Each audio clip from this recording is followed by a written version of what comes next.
Damn, that nigga bald as shit. That nigga watch my fucking thumb, gang. I don't see revenge.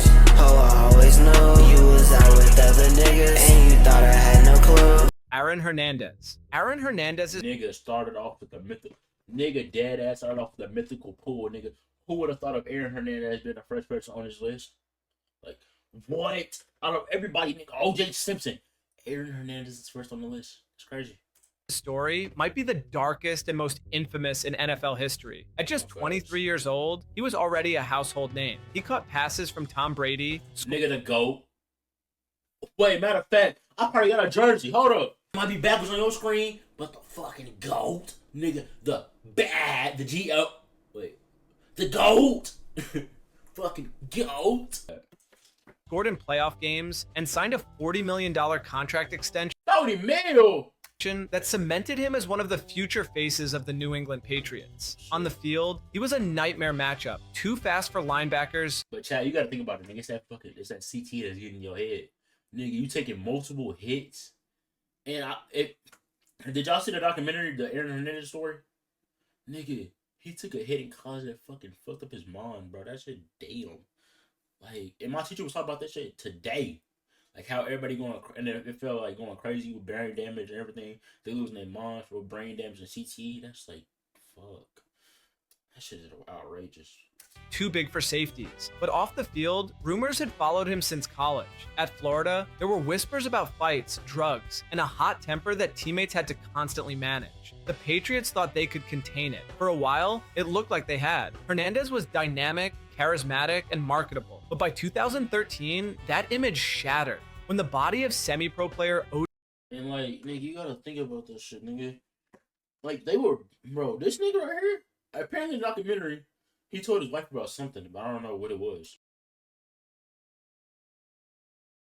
Odin Lloyd was found near Hernandez's home, investigators immediately connected the dots. Within days, the Patriots cut him, erasing his presence from the franchise overnight. The trial that followed revealed a double life. Here's a Behind the screenshot smile and the from touchdowns what happened was with someone Odin caught Lloyd. up in dangerous circles, constantly paranoid and obsessed with control. Testimony painted him as violent, manipulative, and impulsive. He was convicted of first-degree murder and sentenced to life without parole. Later, more details about his involvement in other violent incidents surfaced, adding fuel to the fire. Even after his conviction, Hernandez remained a figure of controversy. Some claimed he had undiagnosed chronic traumatic encephalopathy, CT. That's what that means? That's what that stands for? Chronic traumatic encephalopathy? Yeah, let's say that shit. which may have influenced his actions. Others said it was simply who he always was, a man unable to leave behind the darker parts of his life. In 2017, Hernandez was found in his prison cell, having taken his own life. The autopsy revealed one of the most severe cases of CTE ever. Yes, that nigga hung himself. That shit was crazy. And when that documentary came out, I seen a whole bunch of stuff about Aaron Hernandez on my TikTok page, bro. And that shit was like, damn, nigga, he had potential to be the best tight end. He could have been better than Rob Gronkowski. But yeah, bro, it's just a sad case. Recorded in someone his age. Fans and analysts still debate whether football contributed to his downfall or if the violence was rooted in something much deeper. Either way, Hernandez's fall from rising star to convicted killer remains one of the most chilling chapters the NFL has ever seen. And while it shocked the world, what came next in the league would only get Oh God, oh mercy. more disturbing. O.J. Simpson. Few names in American sports history carry as much controversy as O.J. Simpson. On the field, he was legendary. A Heisman Trophy winner at USC. Nigga, he was a Heisman Trophy winner? What the fuck? I didn't even know that. I didn't peep game for real. I did not peep that game. He was like First running back to rush for over 2,000 yards in a single season, and a Hall of Famer who once defined dominance. His charisma carried him beyond football into movies, commercials, and broadcasting. By the 1980s, Simpson wasn't just a football star. He was a cultural icon. But by the Wait, Chad, is that why they call orange juice OJ? Because of OJ Simpson? Is that why? Yeah, I just want to know. 1990s, his name became synonymous with something far darker. In June 1994, Nicole Brown Simpson and her friend Ronald Goldman were found. Oh, then they got jealous. Then they got jealous of the boy best friend and decided to go crazy and kill him, basically. Kill that nigga. Shit, that nigga did what we always thinking. I ain't gonna lie. Brutally killed outside her home. Simpson was immediately the prime suspect. Days later, the infamous white Bronco chase unfolded live on national television with 95 million people glued to their screens. The trial that followed became the trial of the century. Simpson was acquitted in 1995, walking free after a jury found him not guilty. But the case never really ended there. Civil trials later found him liable for wrongful death, awarding millions in damages to the victims' families. To this day, Simpson maintains his innocence, yet speculation never stopped. Many Americans remain convinced he was responsible, pointing to DNA evidence. Bro, I think it was like a day or two before he died. I think it was on 24. A day or two. It was a day before he died, right? I think he posted on his Instagram or something that he did it, bro. The nigga was like, damn.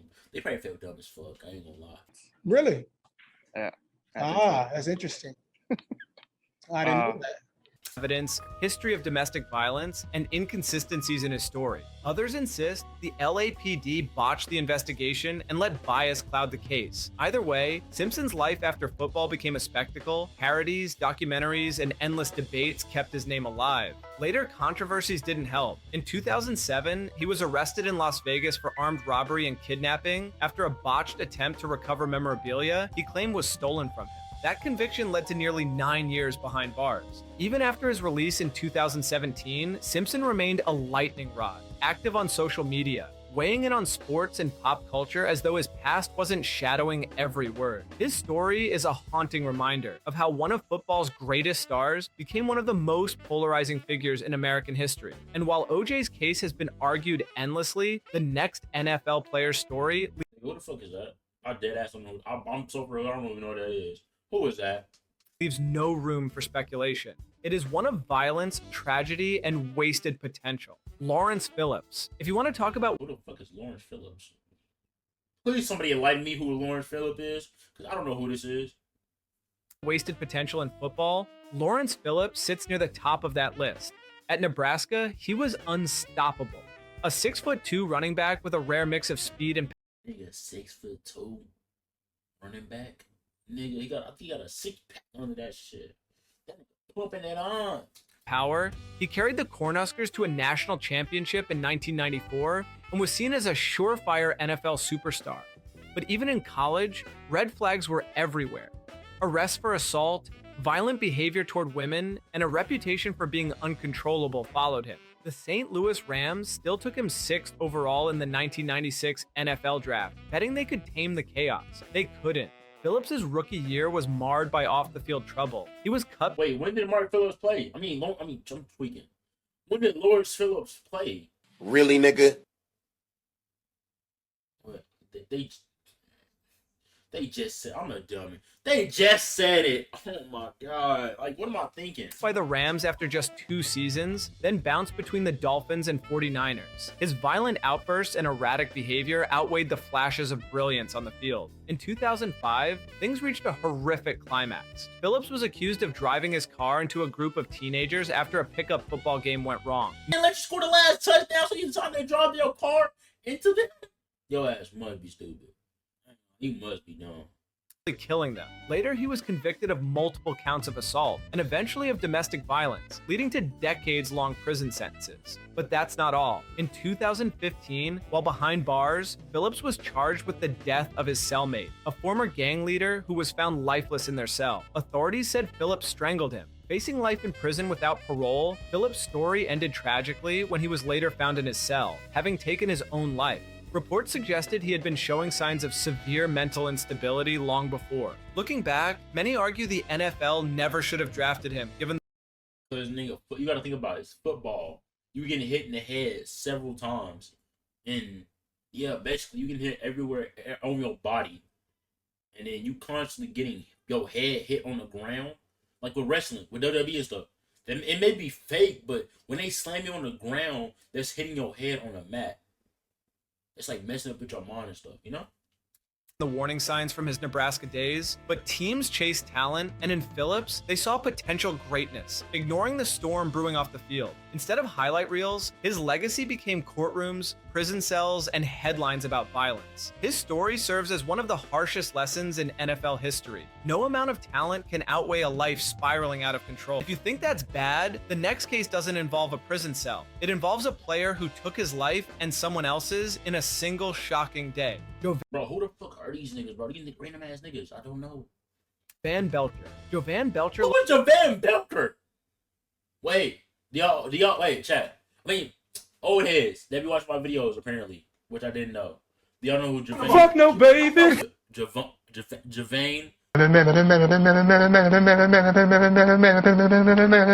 Belcher is? Looked like the perfect NFL success story. An undrafted linebacker out of the University of Maine, he clawed his way into the Kansas City Chiefs roster in 2009 and quickly earned respect for his work ethic and toughness. By 2012, he was a starter, a 25-year-old fan favorite who represented grit and determination. But what the public didn't know was the turmoil building in his personal life. Belcher had been struggling with head injuries, heavy drinking, and a volatile relationship with his girlfriend, Cassandra Perkins, who had recently given birth to their daughter. On December 1st, 2012, tragedy struck. Belcher shot Perkins multiple times in their home.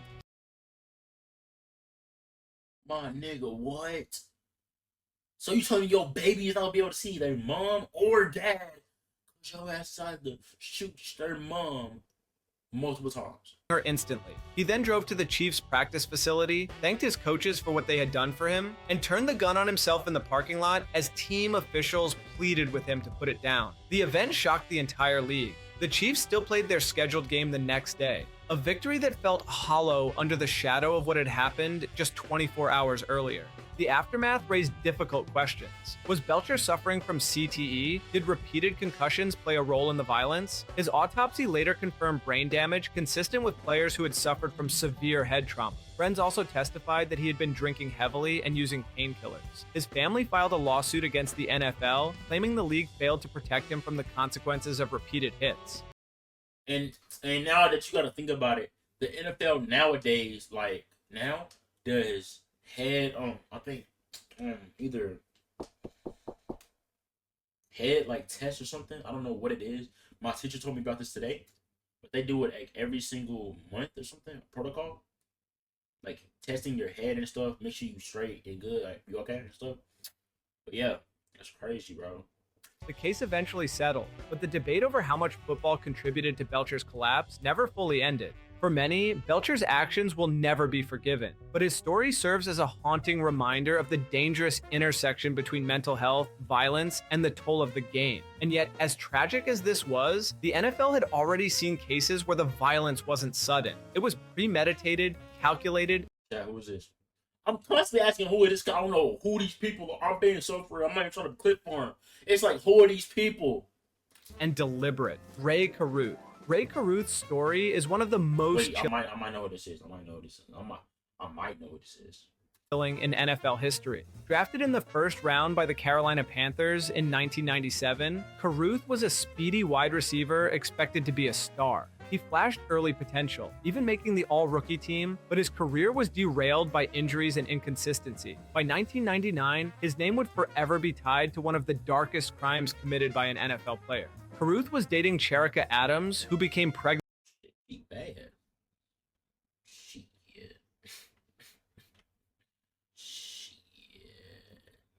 With his child. According to prosecutors, Caruth. So your long-haired ass gonna do some dumb ass shit and probably kill your girlfriend, probably trying to kill yourself. Yeah. Yo, finger head ass, yo, thumb head ass. Nigga, Coke bottle shaped head ass boy.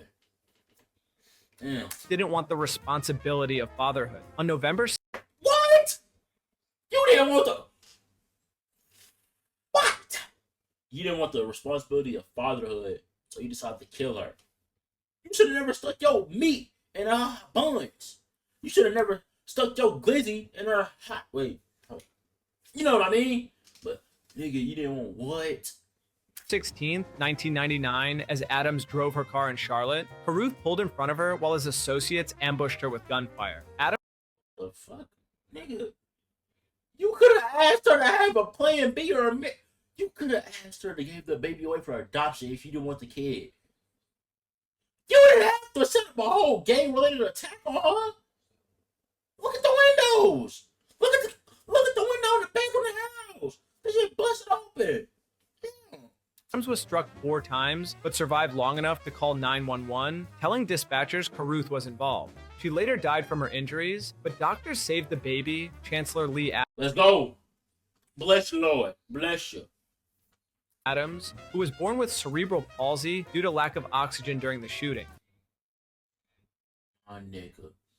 You done shot your girl / wife, whatever she is to you, and gave your baby a disorder, a disability at points. My nigga, what the fuck are you thinking? God, bro, what the fuck? Carruth went on the run, hiding in the trunk of a car before being captured. He was convicted in 2001 of conspiracy to commit murder, shooting into an occupied vehicle, and using an instrument to destroy an unborn child. He was sentenced to 18 to 24 years in prison. 18 to 24 years. What? Wait, so he got out recently, right, chat? Carruth was released on October 22nd of 2018 after serving 18 years. He moved to Pennsylvania after his release and now is married and resides in the southern western United States. At least we found out where he is, chat. He served nearly 19 years before being released in 2018. After his release, I deadass looked it up for no fucking reason. I don't know why I looked it up. Okay. Carruth tried to publicly apologize and even expressed interest in being part of his son's life. But Chancellor Lee was raised by Cherika's mother, Sandra Adams, who openly rejected Carruth's attempts at reconciliation. This case remains one of the most horrifying examples of premeditated violence from an NFL player. It wasn't a crime of passion or a heat-of-the-moment act. It was carefully planned and executed. Damn, that nigga bald as shit. That nigga like my fucking thumb, gang. Your head long as hell. Nigga, your shit like this. Long head ass nigga. No, fuck.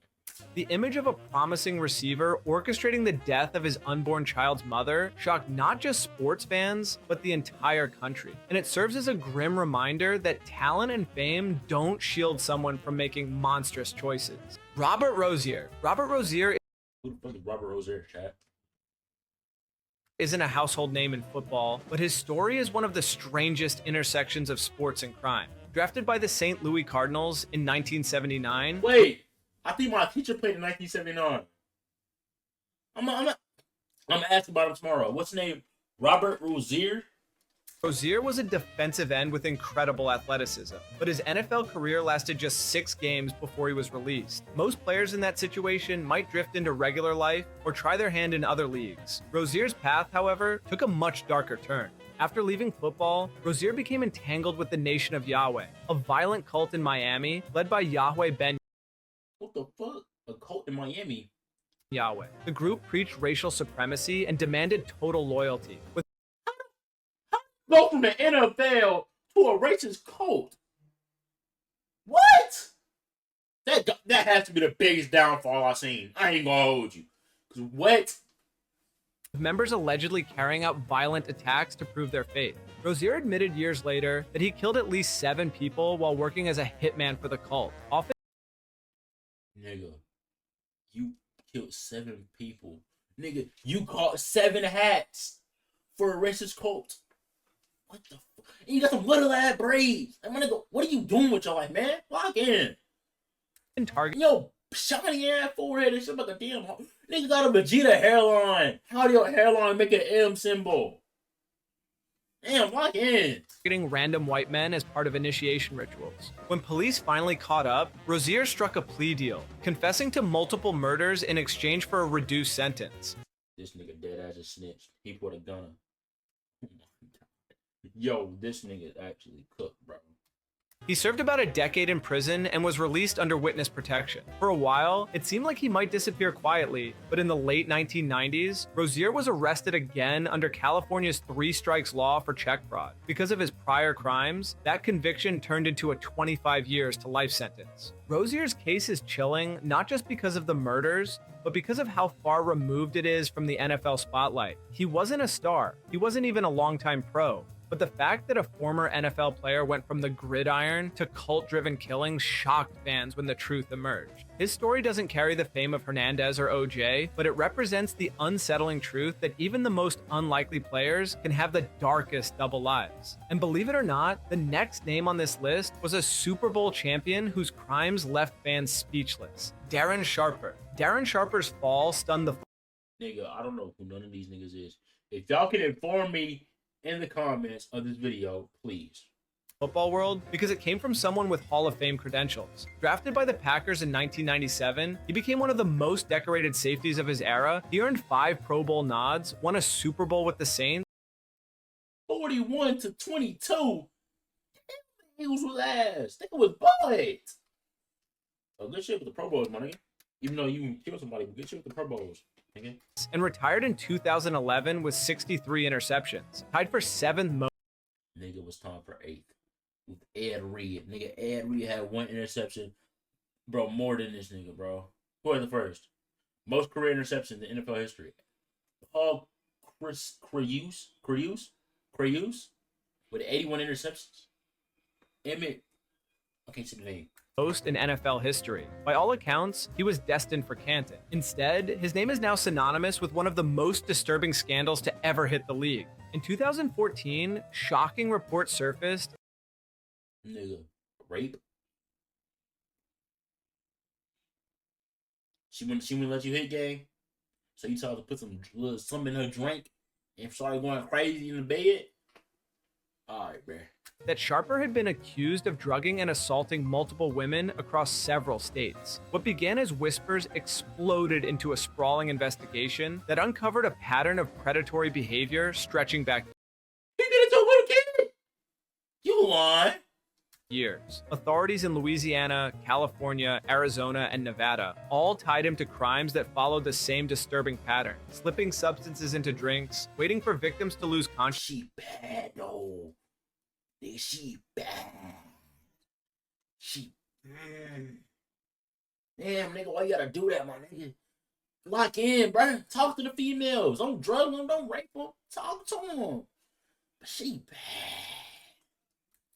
And taking advantage of them. The sheer scope of the accusations was overwhelming. Dozens of women came forward, and prosecutors pieced together a case that revealed a serial predator who hid behind his fame and charm. In 2016, Sharper pleaded guilty to multiple charges in federal and state courts. He was sentenced to 18 years in prison, later reduced from an initial 20-year deal. The NFL world was floored. A player once celebrated for his football IQ, and leadership was now branded as one of the league's darkest figures. Sharper's case also forced uncomfortable conversations about how What does that have to do with him being a psycho murderer? teams, media, and fans overlook warning signs when it comes to their stars. His public image had been polished, but behind closed doors, he was living a double life. Today, Sharper sits in prison, stripped of his reputation, his Hall of Fame chances erased. And while his case shocked the nation, the next story involves a lesser-known player What the fuck is that? Tell me what the fuck this is, please.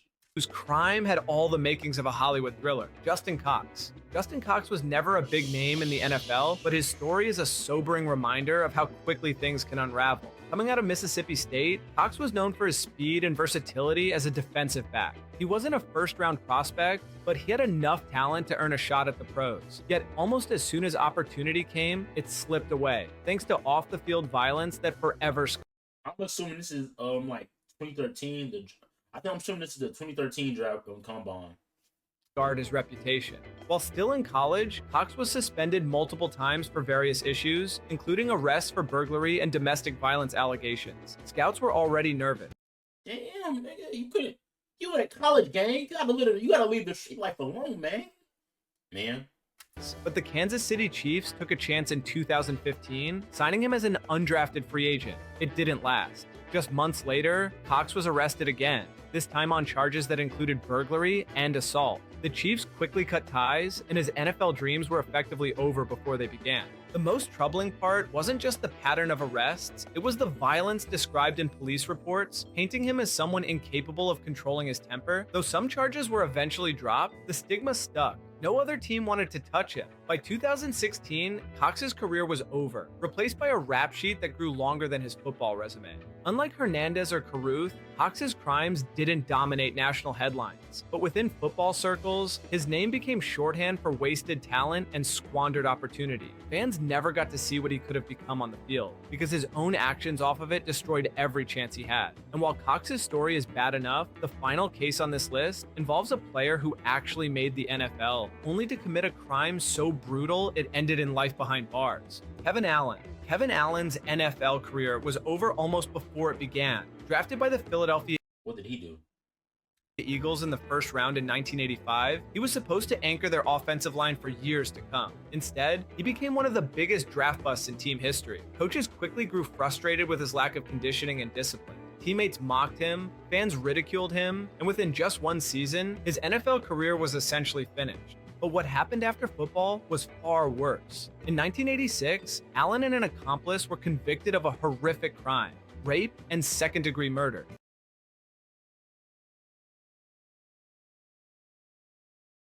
Fucking what? What? Rape and second-degree murder? Prosecutors detailed a night of violence that shocked even hardened courtroom observers. Allen was sentenced to life in prison with no chance of parole. The man who had once been hailed as a first-round talent was now branded forever as a violent criminal, locked away for good. Allen's case is often brought up when fans discuss draft busts, but the truth is that calling him a bust doesn't capture the gravity of what happened. His crimes went beyond wasted talent. They destroyed lives and left scars that never healed. For Eagles fans, his name is a reminder not just of a failed pick, but of something far darker. What makes Allen's story stand out is how quickly it all unraveled. From first-round promise to life in prison in less than 2 years, it's one of the fastest and most shocking downfalls in NFL history. And unlike cases like O.J. Simpson, there's no debate here, no speculation. The conviction was clear, the sentence was final, and his football career was erased as though it never existed. Alright. That's crazy, bro. But alright, YouTube, man. It's been your boy Kyrie up next. Make sure, don't forget to like, subscribe, and post notifications. And we out this motherfucker. Hey. What was I'm all the that? best in the nation. In my room, thinking of you. I never put no one about you.